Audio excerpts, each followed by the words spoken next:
Good afternoon, everyone, to all the delegates who have joined us today for this session. We are back for day two of the Inclusive India Finance Summit 2021. And in Hall B, we are dealing with the track, the need to tread digital financial inclusion, the need to tread responsibly. And now we have the third technical session for the day, which is mass market digital lending, emerging trends and perspectives. The session will be an 80-minute session, and moderating the session, we have Arpita Pal Agarwal, Managing Director, Empril, and the esteemed panelists for the session that we have today include Vipul Jain, Product Head, Griff Highmark, Dheeraj Mohan, Head Strategy and Investor Relations, Equitas, Small Finance Bank, Feroz Anam, Chief Risk Officer, Credit Access Grameen, and Anuj Pandey, Chief Risk Officer, Ugro Capital. We look forward to a very insightful and sparkling discussion today. So the floor is over. We hand over the floor to you, Arpita. Thank you, Mayuk. And a very good afternoon to all the people who have joined this session. I appreciate that with this session time, we'll be standing between you and your lunch. So a big thank you for making time. Moving to this session topic as introduced by Mayuk, mass market digital lending, emerging trends and perspective. It's very topical as digital lending is being discussed a lot. A big part of the impetus for digital lending is due to the mobility constraints and lockdown restrictions imposed as a result of COVID.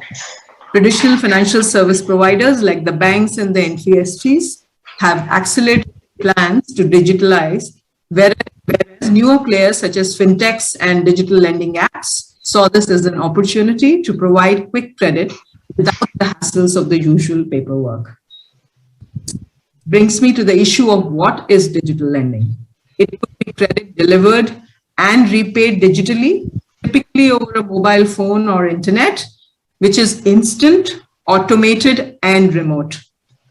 On the other end of the spectrum, it could be a traditional financial service provider digitalizing its disbursement and collection processes, or just digitalizing its loan origination process, or something in between.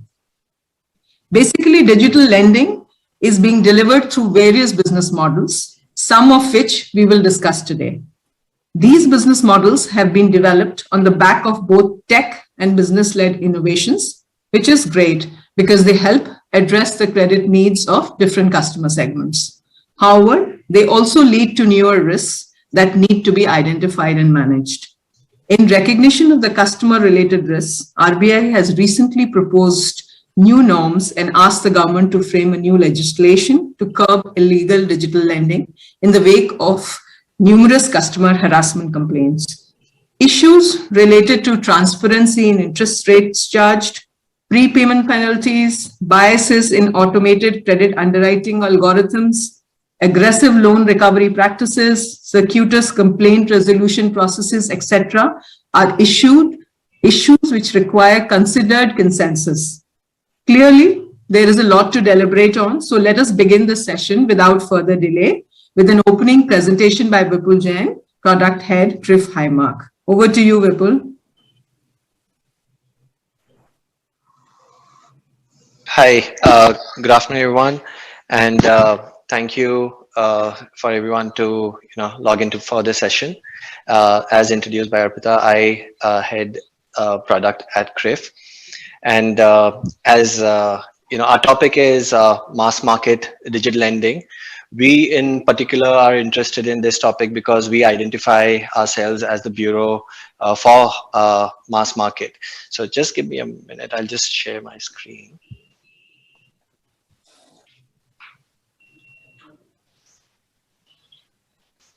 Is my screen visible? Yes. Sure, thanks. So as I was saying that, and as Arpita also mentioned, that there is so much of buzz around mass market and digital lending.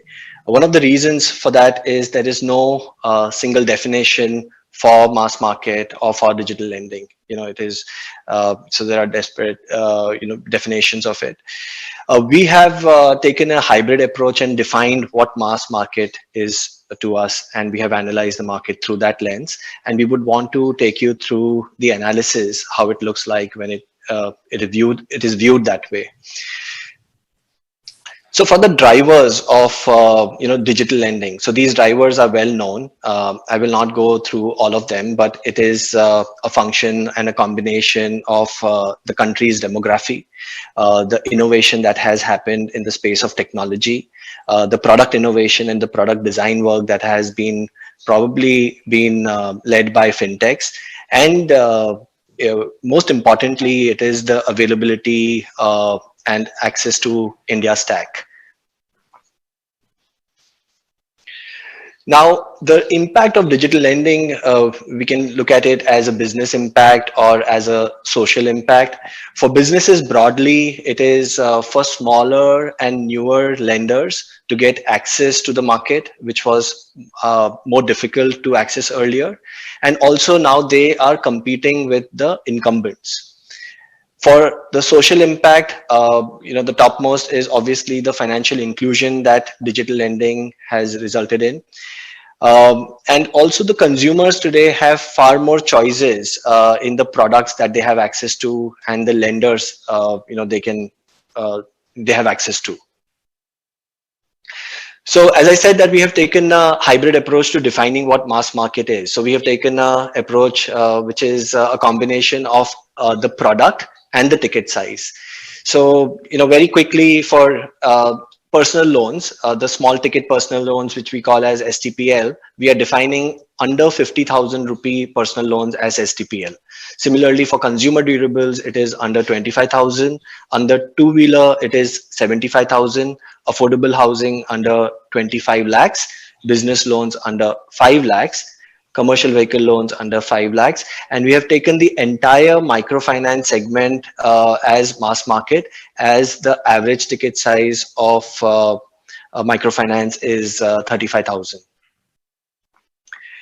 In this slide, we would like to highlight the importance of mass market, and why is it important for us to discuss it as well. So as you can see, the left graph is the contribution of mass market to the value of their respective product categories, and the right graph is the contribution of mass market to the volume. So what you can clearly see is on the value front, except consumer durable and two-wheeler, rest of the products do not contribute as much to the balance sheet of their respective product category. But the story is not the same when we see the volume of business they contribute to. So except affordable housing and commercial vehicles, for rest of all the products that we are seeing over here, the mass market segment contributes to anywhere from 75 to 90% of the volume that happens in that space. There are, to look at it in through another dimension. So if we see small ticket personal loan and consumer durable loans, both of which are considered to be unsecured, by the industry. In terms of volume, both of them contribute to 77% and 76% of the business. But in terms of value, small ticket personal loan contributes to only 6% of the balance sheet of PL in the country, whereas consumer durable loan contributes to 50% of the balance sheet of consumer durables. Now, as they say that, the God is in the detail. So here we have defined what mass market is at an overall level. But if we go to the subcategories of mass market, the story tends to get a little bit more fascinating. Let's look at STPL, and there is a lot of action, and most of the noise that we see around mass market is led by STPL and to some extent now by BL. So let's look at these two product categories. So as we saw in the earlier slide, that 77% of the PL volumes are driven by mass market. If we go further deeper into that, 80% of this 77% are loans which are less than 10,000 rupees. Now, we will have to kind of internalize it at some stage when we are, analyzing the market. BL, on the other hand, we saw that 90% of the BL is less than 5 lakhs. However, 77%, or rather almost 77% of the BLs are less than 1 lakh. So that gives us some perspective of what really mass market is. So I have defined mass market at a ticket size, but when you go deeper, majority of the volumes within mass market is also further smaller in size. Now, in terms of lender mix, who are the lenders who are fueling this space? So we see that the orange bars are the NBFCs. So across product line, except business loans, NBFC dominate this space, or rather, they are fueling the the mass market segment credit need. Within the NBFCs, housing finance companies are dominated. Within the NBFCs for affordable housing, housing finance company dominate that space. And within STPL, these are the fintechs. So this is a product category that we have, identified, or rather, this is a lender category that we have identified. As a bureau, fintechs do not get reported to us separately, but we have taken an approach that any lender whose majority of the lending is under 50,000 rupees of ticket size, we are considering them as fintechs. Whatever the list was, we have further eyeballed through it to further refine it. So we see that, for STPL, majority of the volumes are driven by fintechs. In terms of, the borrower segment, excuse me, in terms of the borrower segment, except business loans and affordable housing, most of the borrowers in mass market are under 35 years of age. And, obviously for affordable housing and business loan, there is a participation of under 35 years. However, it is dominated by above 35 years borrowers. For the existing to credit and new to credit, sometimes there is a lot of discussion around most of the mass market loans are given to customers who are new to credit.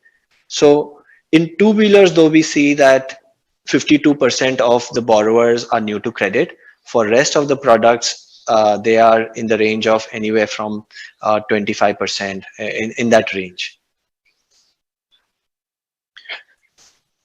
The rural-urban mix is pretty balanced. We see that for most of the products, there is a fair balance between the loans which are sourced in the rural and semi-urban geographies compared to urban geographies. For certain products like business loan and commercial vehicle, rather business loan, commercial vehicle and two-wheelers, we see that majority of the loans are sourced in the rural and the semi-urban geographies. Very quickly looking at the microfinance space. So microfinance is currently around a 2.5 lakh crore balance sheet in the country, with the average ticket size, as I said earlier, is around 35,000 is the average ticket size there. Almost 30% of the loans are under 25,000 rupees. And almost 55% of the loans are above, in the range of 25,000 to 50,000 range. From the lender's point of view, 47% of the lenders are banks in the MFI space, 30% are NBFC MFIs, and around 14% are small finance banks. So for origination of MFI, so in terms of the NTC and existing to credit mix, 11% of the microfinance loans are given to new to credit borrowers, and the borrower age is in the range of, a majority of the borrowers are in the age group of 25 to 50 years. Finally, looking at, what is, so we have looked at what the business is and how is the delinquency, panning out for the microfinance segment. There we see that depending upon the lenders, they have very different approach to this segment.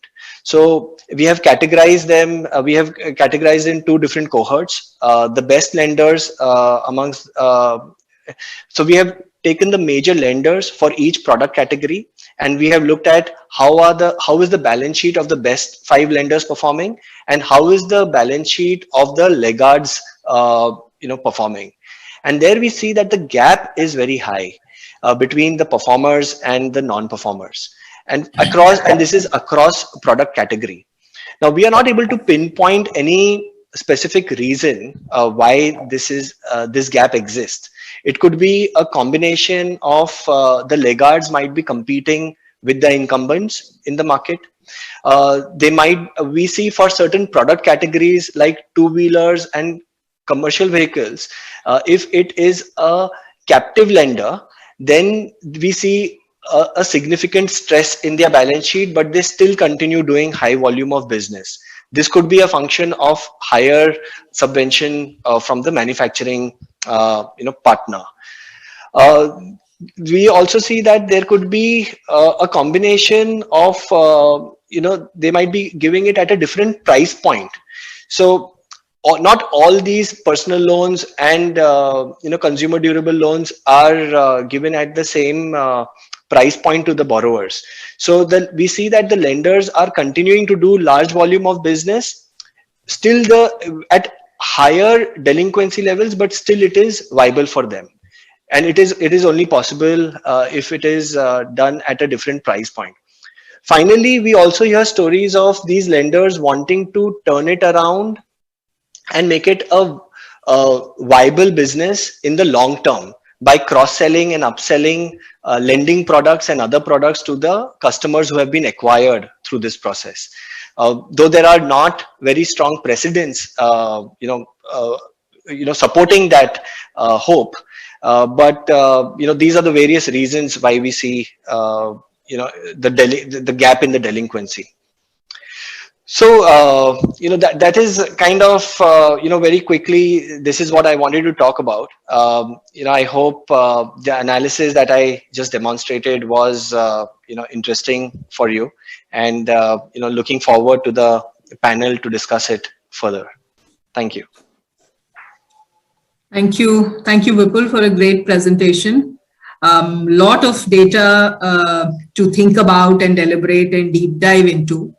I think one of the key takeaways for me, which is relevant for this session, is the fact that the way you have deep dived into the data ensures that the demand is there, but the demand is for increasingly smaller ticket size in whichever subsegment you are seeing, right? Which means that digital lending is the right thing to be doing. So when I'm saying digital, whether it's an end-to-end digital lender or it's a traditional FSP, like I was saying, if you can leverage technology and digitalize one or more processes, we can actually get the scale which your data is demonstrating. So I think it sets the stage very well.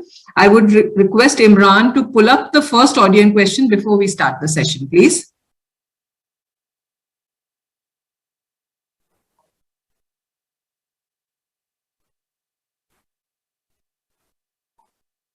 Is it on your screens?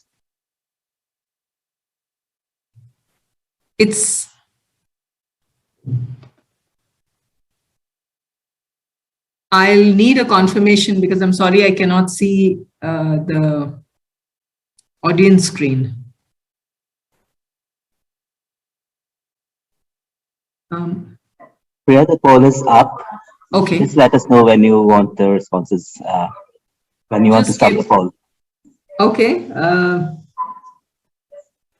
Count till 5.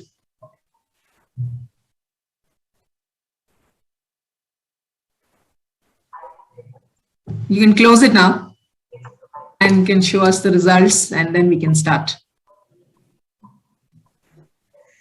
Sure, we'll send the results to you soon to you.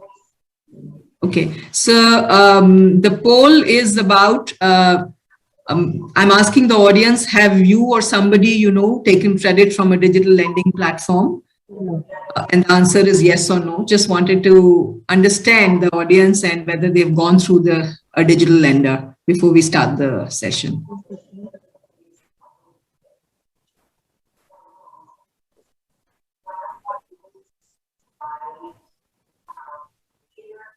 Okay, I think for the interest of time, let me start the discussion. The results will come out.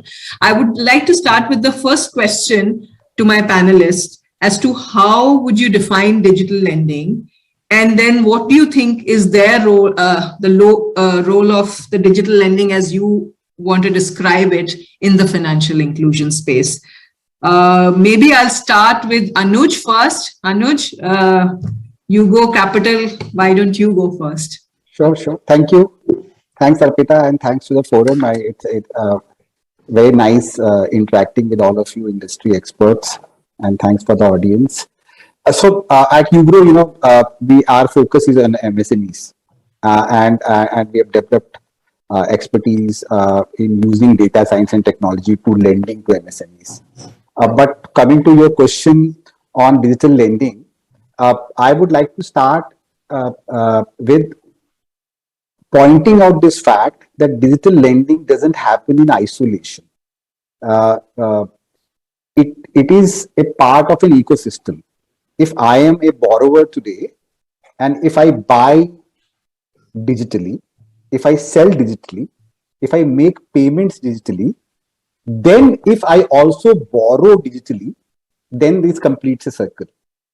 Many times we get confused where only the lending part is digital, but all other ecosystem parts are non-digital. And then it becomes a little complicated. So we have to appreciate and we must highlight and remember that in last few years, this digital ecosystem, I mean, buying, selling, making payments, that has come a long way.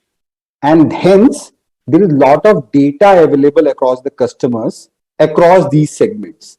So when a lender wants to do a complete digital lending journey, he is able to do that because that infrastructure is there.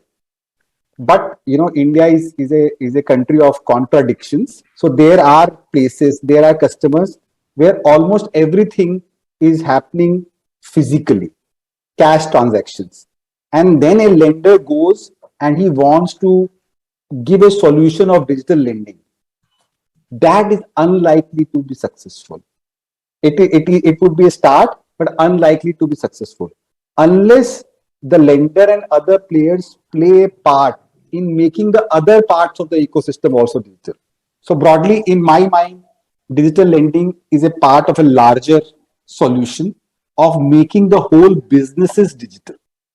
And because lending is and we are focused on MSMEs being working capital provider, unless the other parts also are in the same direction, it doesn't work. So in my mind, it is very critical. It is the future. As a customer is transitioning his day-to-day business to more digital means because it is advantageous for him. Similarly, if he transitions and the lender remains non-digital, then there is no future for the lender. So this all happens together. So to be successful and sustainable, the overall ecosystem has to become digital. So that's my take. Absolutely valid point, Anuj. It can't be done in isolation. Totally take your point on that. I would request Dheeraj to come in. Dheeraj, if you have a contra view to what digital lending is to Anuj, then please explain that. And then I would like to hear your views about how do you see this digital lending as a potential for addressing some of our financial inclusion woes in the country? No contra views to what Anuj said. I think it's difficult. All of us are babies when it comes to understanding digital lending. And I think in this panel, all of us put a perspective of sitting in a space of traditional lending, and we're looking at how this ecosystem builds.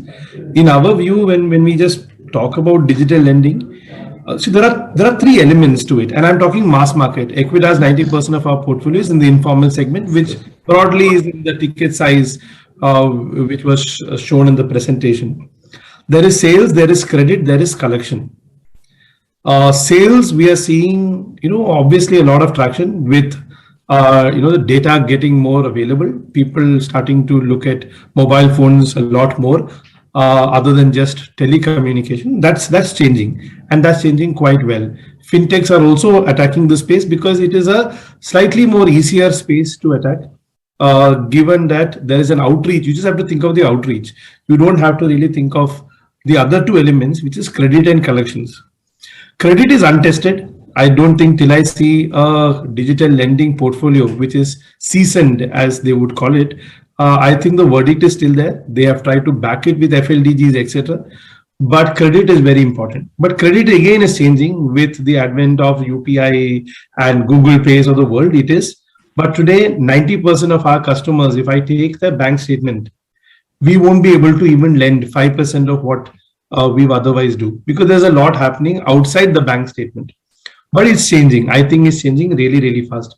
All of us over here today pay our domestic help. I'm sure we now, it's not cash anymore. You know, we don't want to give 4, 5, 10,000 rupees in cash. And all of us have become a little more risk averse since there are a couple of CROs also on the panel. We don't want a situation where they come back and said, you never paid us for the last 3 months. So we have to give a record, and we love digital for it. And it's helping WhatsApp and Google Pays of the world. But credit still can be solved with data science. And like what Anuj said, data is where everybody's putting their money, trying to decode whatever is there digitally. But that's happening. Collections is still the wild card.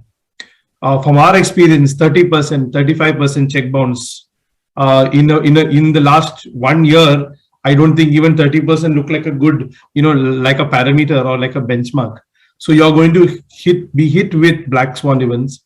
You're going to be hit with the regular repayment track record of 35% check bounce. I don't think Vipul will have these data because nobody reports this to the credit bureau, what the check bounce is. So he gets data which has already been worked upon day and night, and that's when it comes to them. But there is that big element of 30-35% check bounce. And if you are a fintech, and in my mind, if you've got sales, credit and collections digital, that means you don't need a brick and mortar. That means you're now going to, and back to Anuj's point, you need an ecosystem to outsource that work to someone. In the mass market, our experiences never outsource this. But the silver lining today, when you have check bounce and we have an outreach team, it's very expensive to send someone to knock on somebody's doors. But when you do a phone call and you give them an option to make a payment through a UPI link or any payment gateway, we've seen about 10% traction in that. This number of 10% was a zero about 6 months back, was unheard of, means even difficult to explain 12 months back. So life that way is changing, and coming back to mass market, while the ROIs or the interest rates look very attractive for people sitting on the panel, I'm sure anything above 15% will catch all of our eyebrows. But there is a cost of operations. So eventually with digital lending, if you can compress this cost of operations, which is sales, credit, collection, the benefit is eventually going to the customer. Nobody is here to make unwanted gains. But I think fintechs and players like us, I won't call us traditional. We have a hat of a fintech, but we look at credit and collections a little traditional. We are looking at the space from this view. So this is my perspective. Thanks, Dheeraj. Feroz, your views on this? Yeah, so I'll just briefly kind of talk about it. See, when you talk about digital, there are two entities basically involved in the credit delivery, right? One is the customer, another is the credit provider. Now, when you talk about digital, we assume that both the sides are technology savvy, okay? But it might happen that there is a segment of customer, right, who may not be digitally literate, right? So then how does the digital comes in from in their context, right? So then you have to sort of broaden the definition, and the way we look at it is that can you deliver credit to the customer sort of at the doorstep without customer getting into a lot of hassles in terms of providing other information like your sort of documentation and everything, right? So this is sort of what we do in kind of Credit Access Grameen as well. We have a 40 lakh kind of women customers who may not be so digitally savvy to put their application through their smartphone, right? So then how do you really kind of create that same experience as you create for digital lending in like other context, right? So see, what happens is, as I said, there are two legs, right? One is that customer makes the request for the loan and then the loan gets delivered. Second is from the provider side, the bank or NBFC, where they have to digitize their process to make sure that sort of, that loan gets delivered, right? So, kind of, one way to kind of, do that is that it sort of, create a seamless sort of an experience for the customer. And for example, if I look at that, normal purchase experience in a sort of a retail website, what do? You put all your information, sort of whatever you want in a smartphone, but the seller or that, platform, what they do is they actually go through a lot of non-digital process. I mean, they will take the goods, put it in a warehouse, send it to a courier, and then that comes to you, right? But for a customer, it's a seamless experience, right? Customer just sees that he presses a button, and next day the goods comes to kind of him or her, right? And in this context, we try to do the same thing, right? Where our people go to the customer's house, take the requirement for loan, right? Instantly does a credit bureau check, and all other rules gets checked there. And then in there we say, okay, your loan is approved, and then the loan gets kind of transferred to the customer's account. Same thing happens when there is a collection comes in. We send our people to the customer doorstep. Customer pays the money, and sort of the collection gets kind of delivered, right? So for a customer, the experience is actually very similar to a sort of a digital lending experience that you get. But in order to do that, we sort of have a certain processes which appears non-digital for others. Okay, so that's sort of a different context, but I mean, they're kind of looking at it slightly differently. But as long as the experience is same as the digital, I mean, it's probably the kind of win-win situation for both sides. Yeah. No, Firoz, I think you've stressed on a very important point about the customer experience. And the fact, and you're right, that there are two parties. There is the financial service provider, which will obviously always be more digitally mature and savvy compared to the customer, especially in India, where we're trying to reach the excluded segment. So this experience has to be very important. I think the digital part has to address some of the issues which were there in the traditional lending model. Having said that, but still be simple enough and trustworthy enough for the customer to be able to want to transition. Of course, the right hand holding and literacy is required. Vipul, any other remarks from this, or since you shared the presentation, but happy to hear this. Any perspective on the inclusion side that you've seen so much data?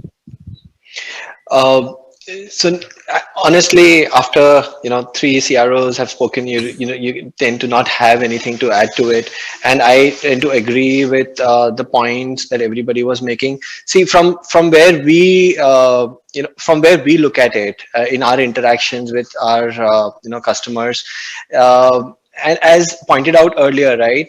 So the customer also should be ready to ingest the solution that is offered to them. Now, wherever we have designed in the entire application workflow, even if you are able to create smaller modules, which is automating and digitizing the process, and in that process of digitizing and automating it, multiple things happen, but a couple of things that definitely happen is where we touched upon the cost of operations come down, the speed of processing come down, and a lot of data is available in a digital format, which in the traditional approach, though we have found digital proxies to traditional processes, now we have data available in a digital format. And once that is available, multiple other possibilities open up. And the end result is a combination of this really happening on the ground, and even the lenders, the possibilities both for the lenders and for the borrowers become wider because of these modules being implemented in the customer onboarding process. Yep. Agree, Vipul, and I think you've given me the perfect opening for my next question, which was that given that we are trying to do the things differently, whether partially or end to end, there's so much data available, and we are re-looking at processes. What is some of the leading innovations that you've seen? Maybe we start with Dheeraj here. Dheeraj, what is some of the innovation? It could be it doesn't have to be in the realm of being very startling, but I think there are sometimes simple innovations which can help either the customer experience or the cost of operations, like Vipul was mentioning, to become more efficient, or one or more of those. Would you share some experience? Yeah, and there is a disclaimer that it may not be as flashy as you may want to hear it, but what at least in our end, the few things which we have seen, and these in my view are not new, given that this entire digital space, I think the shelf life is like 3-4 months before it starts becoming old. But clearly this e-sign is a big boost benefit for all of us. It reduces 300-400 rupees of just travel cost, and when you're looking at ticket size, which Vipul mentioned, it's not a small amount. Entire KYC, Aadhaar enabled KYC, is mind-blowing. Click of a button, OTP, and it's done. Unfortunately, Aadhaar has not turned out to be the way US has the social security number, because the number is now hidden.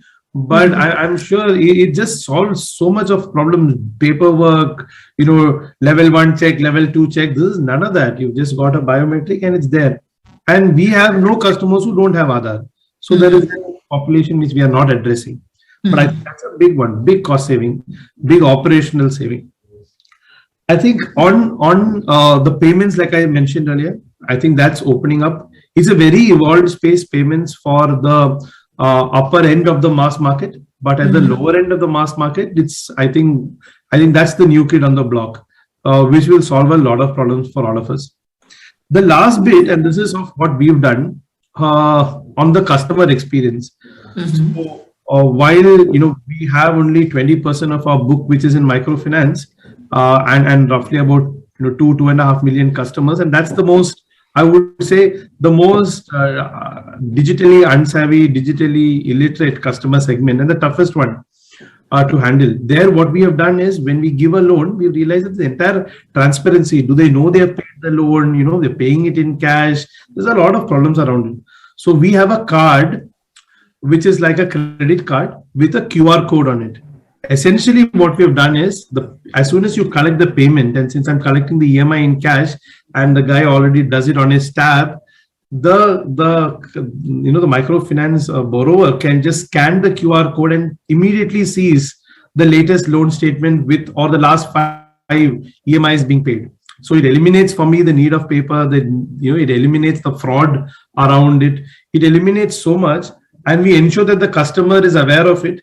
Today, they may not have a phone which can scan a QR code, but in the household, we've done a large study.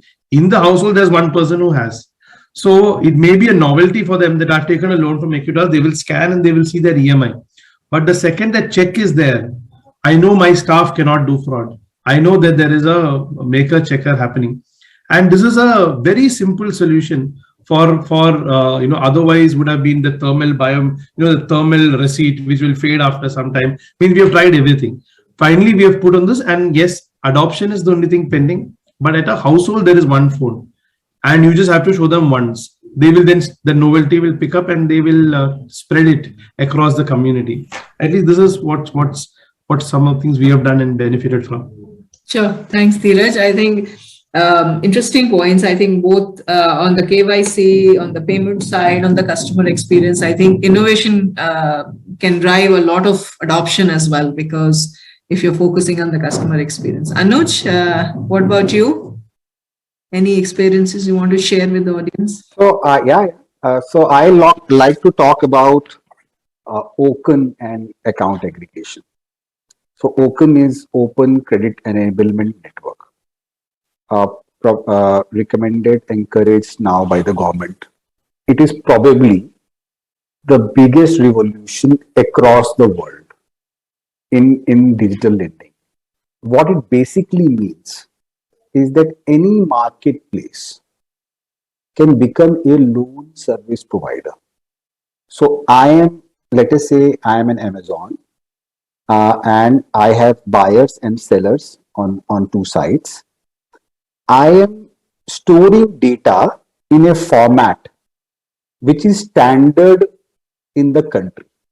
So anyone who wants to access that data will be able to access that and apply rules depending on what lending rules they want to apply, and lend to both the participating parties in that ecosystem. So it is like the internet movement of lending. In 96, 97, when the TCP/IP protocols were being made, it is something like that in lending. So the ecosystem, digital ecosystem, which I was alluding to in my introductory remarks, that actually has come true. And the first test case for this is what is called Jan Sahay. Government's e-marketplace is the test for that. And I can tell you a little more on this because we are the first participant in that marketplace as a lender.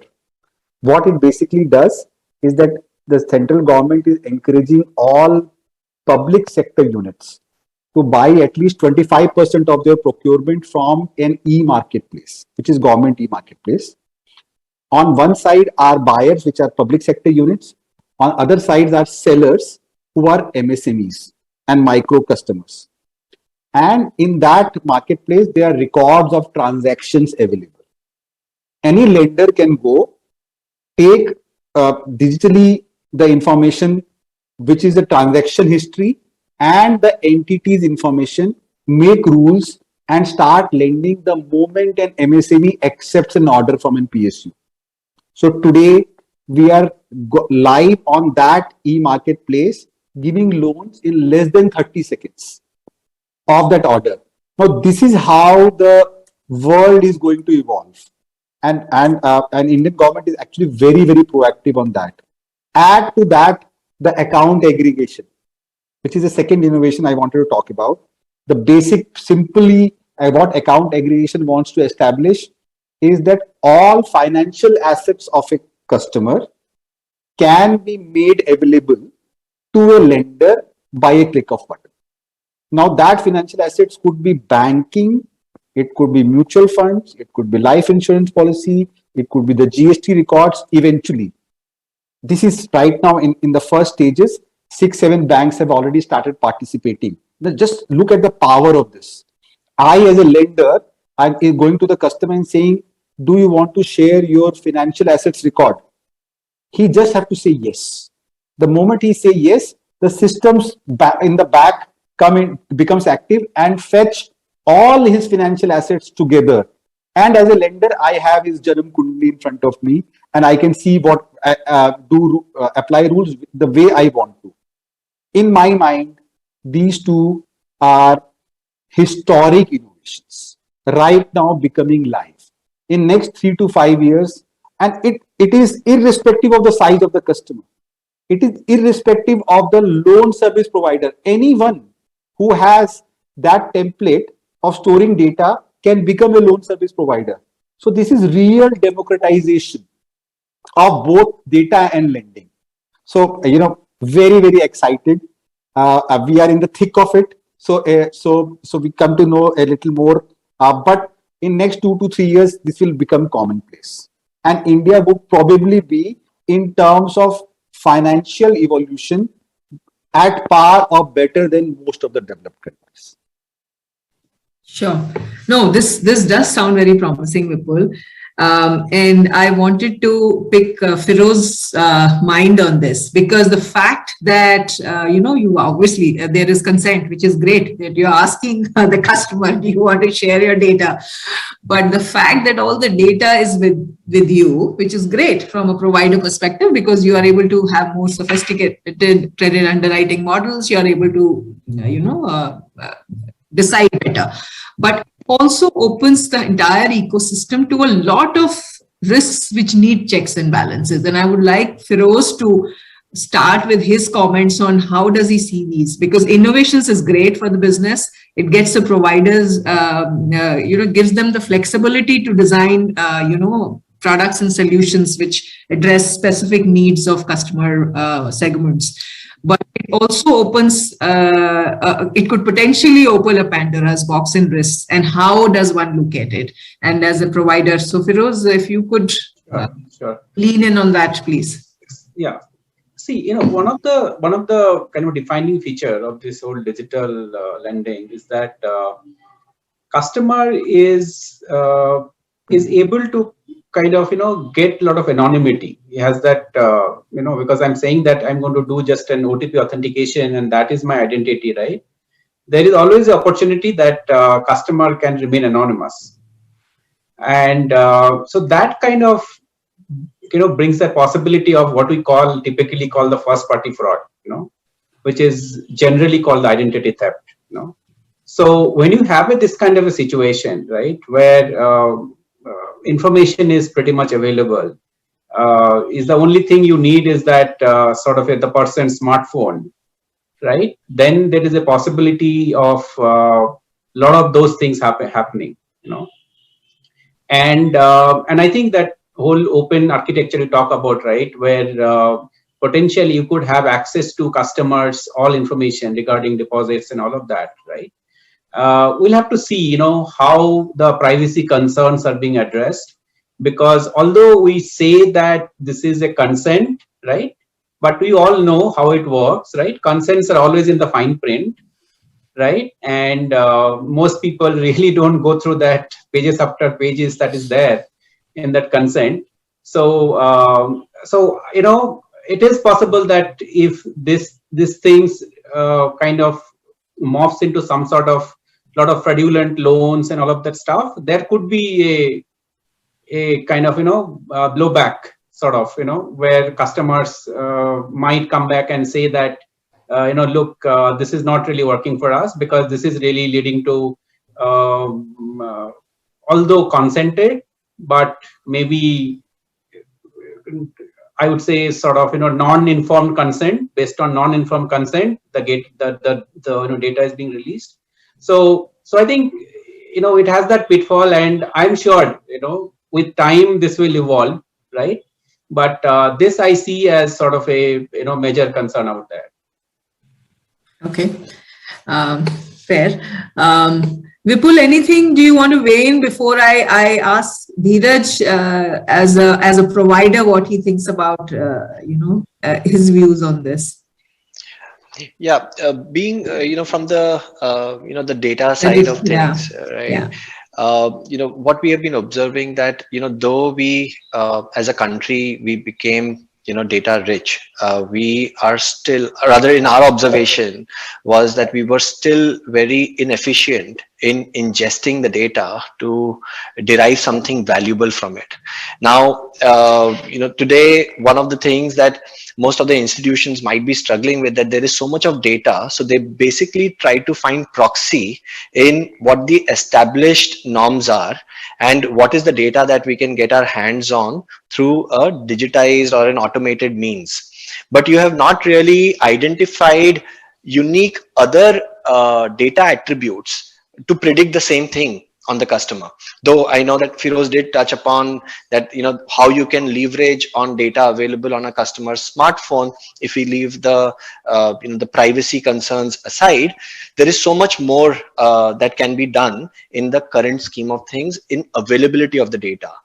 What we see is that the innovation around ingestion of this large volume and variety of data through application of machine learning and AI has again enhanced the possibilities for the lender. So you can do much more with a customer that who was out of the radar earlier.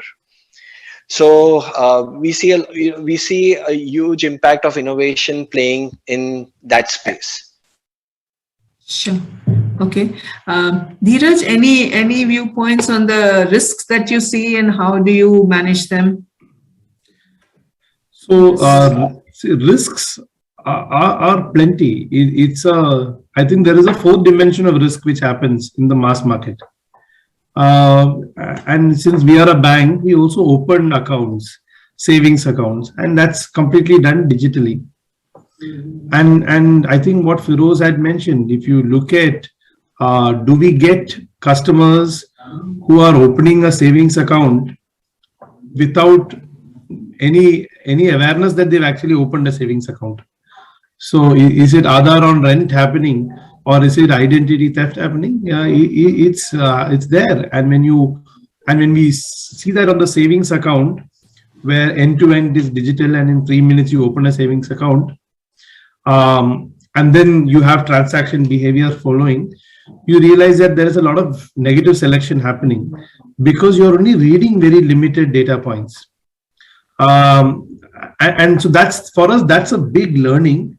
When we go into mass market digital lending, you're going to give money. Is there a need to lend in 3 minutes? Is there a need to lend in 1 minute?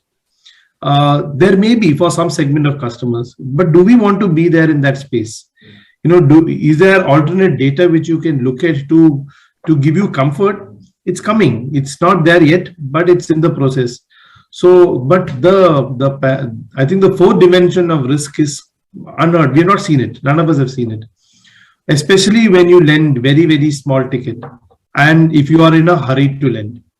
So while data is there, the bureau has, I think, very little data, because I'm sure most of us, when we look at the informal segment or the mass, if I can call it, they don't have a bureau footprint.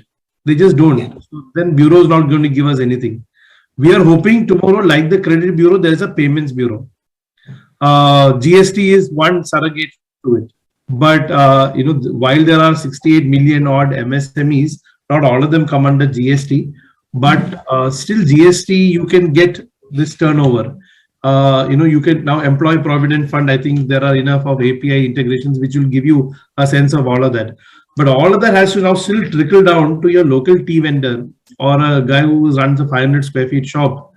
There is very little data to go, because I'll give you an anecdotal example, and I'm sure this is my 2 cents to the CROs on the panel.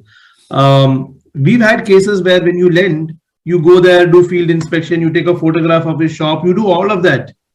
But after 2 days, you realize that that is a staff. He's not the owner. And the owner is very happy to provide his shop for the photograph and for all of that. So this is just when you do it physically. I can't even imagine when you look at digitally, how will it be? So there is, but I think speed should not be the essence. And that's sometimes when we've seen some of these fintech portfolios, one, they are not seasoned. Second, they tend to have a much higher NPA, which is not a reflection of the credit, algorithm, AI, ML, data. All of that is attacking the credit side, not attacking the acquisition side. So it's still a little early, but yeah, the risk is out there. And I think we all learned from some of the largest banks in the country that it's okay to be second. Well said. Well said. I think the ability to identify these risks and manage them and not get carried away by the tokenism of, like you said, 3 minute or something, 3 minute loans or whatever, 3-hour loans. I think it's not lost to anybody in this ecosystem. Since we are talking mass market, it would be unfair if I do not ask this question to all panelists about responsible lending practices. There is so much hue and cry, and I was alluding to that in my opening remarks also. Stuff about non-transparency in interest rates, especially. How the customer handling process will happen. Let's not go into the digital algorithm, because that's not really prevalent at the moment. But all the other customer facing interfaces, how do you think that will change? And what does it have to be regulator driven, or there could be some proactive measures that individual institutions could take? And how could the entire ecosystem work much better, especially since we are using this digital innovation or digital lending to reach to people who've not been able to access credit so far? Dheeraj, maybe you want to start with that? Yeah. So let me put my investor relations hat on this. Given that financial industry, capital is I think the what makes the wheel turn round, and we have to go to the market for capital, and it's a continuous affair. And when we go to the market, you're talking of ESG funds who are looking at social impact. You're looking at tier one money managers who are looking at your best practices. And there's a lot of noise and a lot of research and a lot of ranking now coming around that. So let's keep regulator aside. Regulator is asking you to be a good boy or is giving you a rule book of how to be a good boy. But all of us, when we studied, we wanted to be the best kid. Good boy is a definition, your parents take when you do not too well in studies. You say he's average, but obviously none of us have that aspiration. And so that's purely internal. But the way we see it, investors are asking, you need capital. So if you need capital, you need to go and show that you're in this trajectory. If you go to any social impact fund, I'm sure, they want to know your transparency levels. They want to know your financial literacy levels or your education program, because you're talking to a set of borrowers who today may not understand the difference between IRR and ROI and all of that, or what is a 500 rupees processing fee vis-a-vis a 2% processing fee. So I think it's got to do internally. So there are a lot of things we put in, which I'm sure everybody does. But let's keep regulator aside, because regulations come, and we've seen that in the AP crisis. Regulations came in when there was a crisis. But who created the crisis is everybody in the pool. So I think this is now the thing is improved with access to capital coming with these set of norms in terms of, like I said, ESG, social impact, where you're investing your practices. And we have heard some of them that you don't lend to institutions which are engaging children for labor. We all know this, and it's also the law of the land. But that is at a very high level. Now it's actually trickled down to what kind of companies you're giving money, what kind of individuals you're giving money. So all of that will come in, but we are a long way away from it, long way. Because even I said, I look at my personal experience. I know when I bought an insurance policy, means I honestly forgot what I bought after 3 years.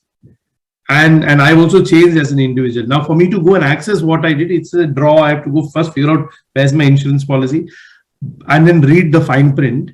But today it's all available on the phone. The insurance company has an app. So anytime I want to refresh my memory, so that accessibility, I think, will come in, and you empower the customer. Those are some of the things we can do. Thank you, Dheeraj. Feroz, given your lineage of a company which works with, is micro lending and deals with customers at the bottom of the pyramid, what is your view on how in the digital lending world responsible lending practices could be incorporated more proactively? Sure. See, I think, when we talk about this, responsible lending, right, there are two sides broadly. One is that customers' financial literacy, how well the customer understand and able to judge a financial product. And the second side is that how is regulators has put the rules in place. Okay. So I think these are the two things which probably determines, broadly that how it is going to be in terms of, fair lending practices. Of course, there are other angle, as Dheeraj mentioned, is that there are pressures from investors. There are pressures from, probably the press. There is a pressure from the this ESG certification and all of that. But I think broadly, this is what is going to define it. And this this exploitation of the customer in the financial sector is not new, right? It's there for a pretty long time. And I think apart from the regulator coming in, of course, when there are industries which are very proactive, for example, in microfinance, you would see that there are a lot of industry bodies. For example, there are MFIN, Southern, and all the industry bodies, and they have really put together good self-governing rules, which says that okay, you can do this, you cannot do this, and that I think has been very, very helpful in ensuring that customer gets a fair deal. So maybe similar sort of setup people can think about in that digital lending world, where there are a lot of startups. I think mostly predominantly there are startups, and they sort of come in sort of a self-governing sort of a body who, you know, says that, okay, these are the best practices. Because what happens is, as Dheeraj mentioned about the AP crisis, right, that if as a financial service provider, if we are not proactive, the regulator has to step in. And when regulator steps in, things are going to become really, really, I mean, they're going to be very harsh, right? And then that would sort of kill the whole innovation and everything, right? So I see that you know, there is a lot of opportunity here for this digital lending community to emulate what has been done in microfinance and sort of you know, try that there. Sure. Thanks, Feroz. I see the panel veering towards more self-regulation, but Anuj, I want to bring you in with you. So far, I think the discussion was more on the individual small ticket lendees, right? You are more focused on SME lending. What is the kind of responsible lending practices do you think SMEs require, and what is your view on regulatory intervention versus self-regulation? So in terms of basics, I think from comparison between financial awareness and literacy and digital awareness and literacy, first of all, these are two separate tracks. They should not be mixed, and many times people think that they are same. The risks and the responsible actions were covered by Dheeraj and Feroz very well. Additionally, what I think, and I'm taking a brighter view here, is that can we, and I've seen many initiatives on this, can we use the digital medium to make the customer more financially aware and literate? That is the way to go. I mean, of course, there needs to be regulation. There has to be clear black and white areas. But, I tend to agree with the other panelists here, it is more of self-regulation. It is more of telling people what all is possible. In India is such a large and diverse market, it is very difficult to regulate everything, especially when people are applying for loans on mobile and getting instant money. It is very difficult. What can happen is slowly having a culture of making the customers aware. If you see the silver lining, the same customer would have got money from informal means from his local market. God knows what all he could have got exploited for. Now, with digital lending coming in, at least some of it is recorded, can go and can be archived. So I firmly believe, although some kind of self-regulation and some kind of black and white regulation is required, but the way it should move forward is campaigns on awareness, campaigns on what the customer should look out. For example, the mutual fund campaigns which we see on TV are quite very decent and have added to that awareness. So in similar vein, digital lending, especially for mass market and SMEs. In SMEs, the problem becomes a little more complicated in the sense that there are various other ways in which he can get exploited, because once his ecosystem is getting digitized, his orders may not come through. His payment also can get cheated from a buyer as well. So there are added things which he needs to learn. But directionally, it has to be more training, more awareness, rather than penalties. Sure, thanks. I just wanted to share, in the beginning of the session, we had done a poll, and for even my panelists, 30% of the people either have themselves or through a close friend, relative have experienced digital lending platform. 70% has not. So given this discussion, I would request the organizers, can you please put up the second question regarding the responsible lending practices? And the second poll question, please. Until then, I would request Vipul, if you can come in. Do you have any thoughts on what responsible lending practices need to be instituted in this? Is it a regulatory soft touch versus a very clean, high touch path, or is it SRO? Any thoughts on that, given your experience at Bureau? Uh, uh, so what I would like to talk about is some precedents that we have, right? What we have seen is, and I agree with, Firoz made a very good point. We talk about responsible digital lending. We are talking about that as because most of the lending that is happening today in the mass market is through some digital channel. And we saw, what is the contribution of mass market to the overall lending ecosystem is.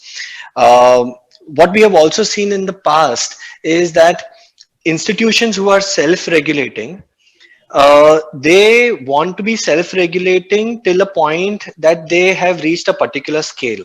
And once you have a few of these institutions who have reached the scale that they had aspiration to reach, then they tend to reach out to the regulators and they start telling them that, you start regulating this space because of various reasons. So they have personal motives, and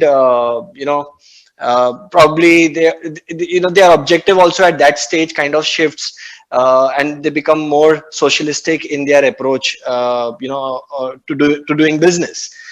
And that is the point. So I just wanted to talk about what is the precedence that we have seen on self-regulation, and at what stage regulator kicks in. Either the regulator is called by these institutions themselves, or there is the ecosystem or the market itself starts making that noise that the regulator has to step in. Completely go with Anuj's point that ultimately we see that it will be a combination of both. Sure. We have closed. Thanks for that, Vipul. We've closed the panel, the second question, and I think we're just waiting for the results. But I'll just quickly, it's 2 o'clock, so we'll want to take some of the questions that I have from the audience.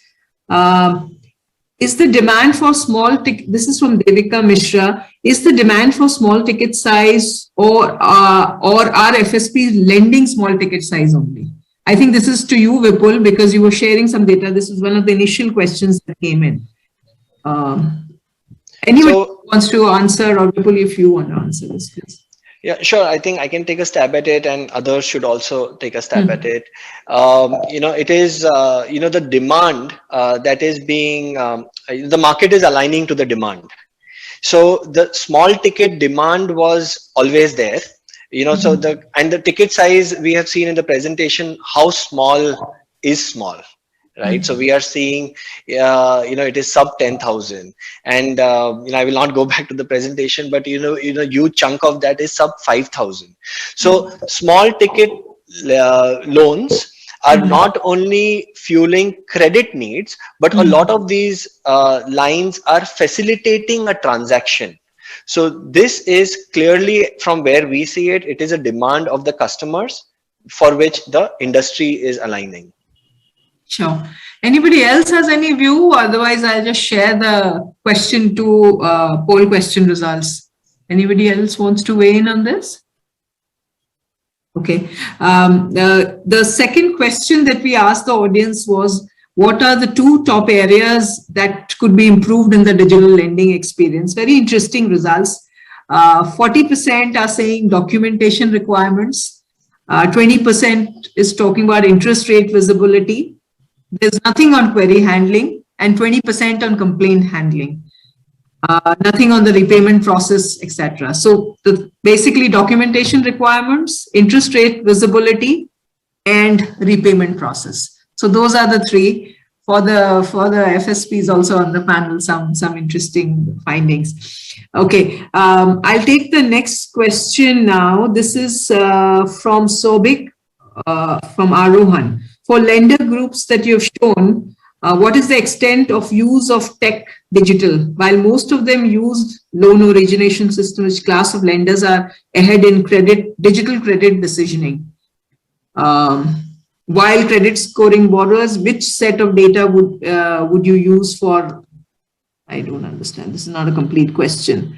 But basically, I think the question he's asking is that, Vipul, do you have visibility to the fact various lender groups using tech or digital? Have you done that kind of analysis or tracking? honestly, the kind of volumes that we are talking about, this is, practically not even possible without leveraging technology. Because, so as we saw mass market, so most of the volume of business is driven by mass market. And most of the product segments that we looked at, are small ticket, short-term loans, especially when it comes to personal loans, and for others also, these are very large volume of transactions which is happening in two-wheelers and consumer durables. So invariably, all these lenders have a very stable tech, platforms that they leverage upon for their businesses. Sure. Maybe there is a framework of digital maturity index or something that could be built in, which you could track. Give points on how much is being digitalized to the earlier discussions that we've been having, and track them there. Just a thought. Okay, we'll move to the next question. This is from Shiva Prasad from MaxPay FinTech Solutions, and he's asking, what partnerships do you recommend for fintechs to scale to the mass market? Any thoughts? Dheeraj, I see you unmuted yourself. Yeah. They need a partnership with the bank first. Without money, I don't think they'll be able to grow. Okay. On a lighter note, I think that is the reality. Unless they want to become an NBFC themselves, then capital is something they have to then think of. But I think the stack is out there. So there's very little to discover in this. I think there are dime a dozen who know, like I mentioned earlier, GST integration, your PAN verification, your bureau, it's all out there. So that's no longer the Johari window, or you're not unknown. It's there. So I think they need to fix the money, because if they need money to lend, the bank is going to ask them 5 million questions, which is going to be tough. Otherwise, they reach one stage. That's what we have seen. This is only the small experience we have, is that there's some stage, 50 crores, 100 crores. Once they want to become 1,000 crore and above, then, they need to behave very differently, because the bank will expect them to behave very differently, is my sense. Yeah. Sure. Okay, so we are on our last 5-minute mark for this session. I quickly we'll go around the table, if we so, around the window screens.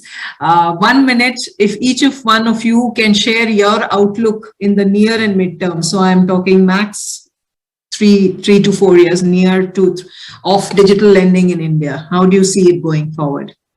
Anuj, alphabetically, please. You go first. Sure. So, my experience has been that things in digital space move much faster than anticipated in India. So whatever we think today that it is possible in next 3 to 5 years tends to happen within a year. So what I foresee in terms of the ecosystems getting matured and the technology infrastructure becoming more amenable and affordable to lenders, that is likely to happen very soon. I see a major transition towards digital lending, not only for mass market, but also for bigger ticket sizes. This is something, so as they say, that the most powerful thing in the world is an idea whose time has come. I think the digital lending is an idea whose time has come. One can keep resisting it, but the market is telling you to move. Our own audiences, 40% people wanted convenience, less documentation. 20% were saying of transparency and interest rate. Convenience will win eventually. Valid, very valid point. Thanks. Dheeraj, quickly. Yes. So I think the way we look at it, the whole world is going to change.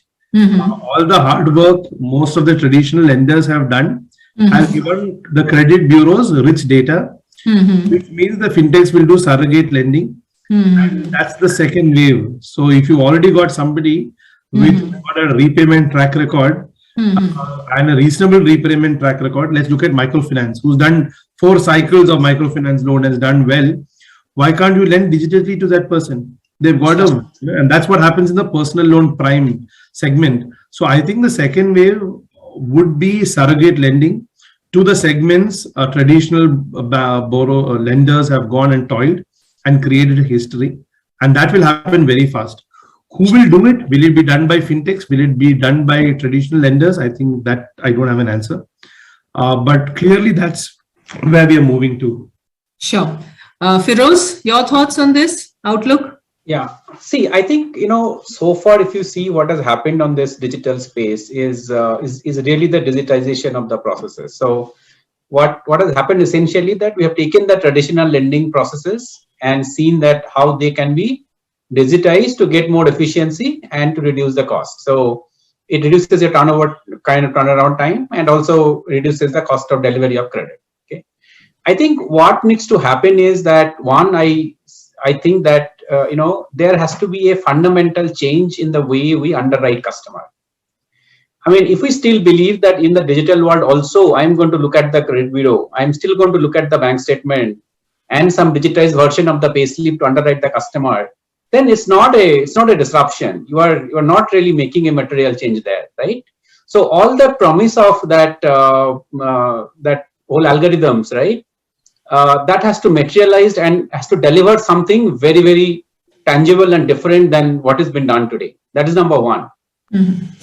I think second challenge is going to be what Dheeraj mentioned initially is on the collection side, right?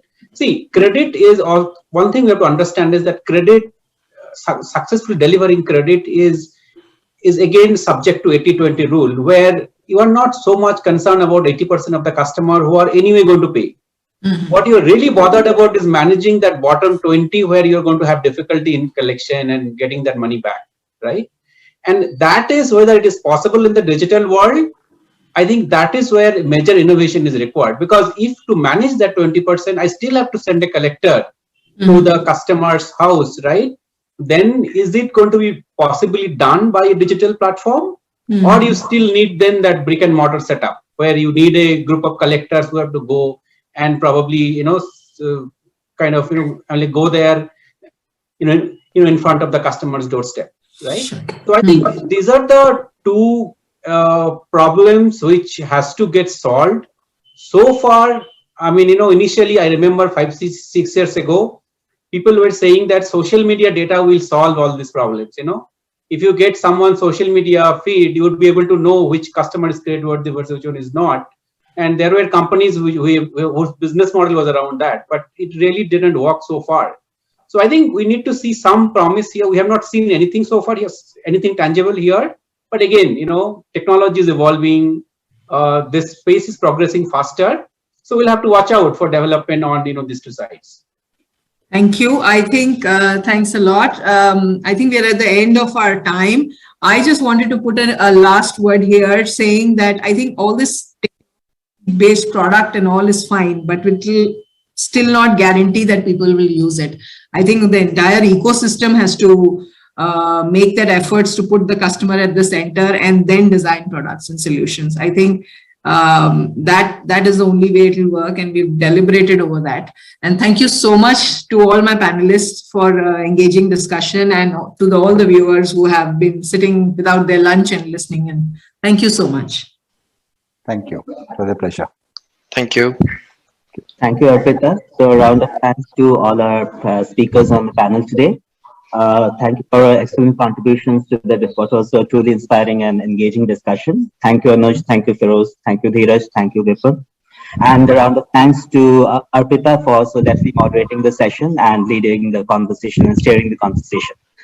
Thank you also to our esteemed delegates who joined us online for the session today.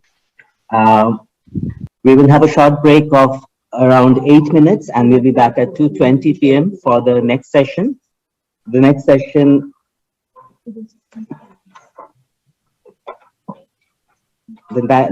is Landscape of Sustainable Finance, Taxonomy in India. Where are we heading towards? So see you back at 2:20 p.m. Thank you.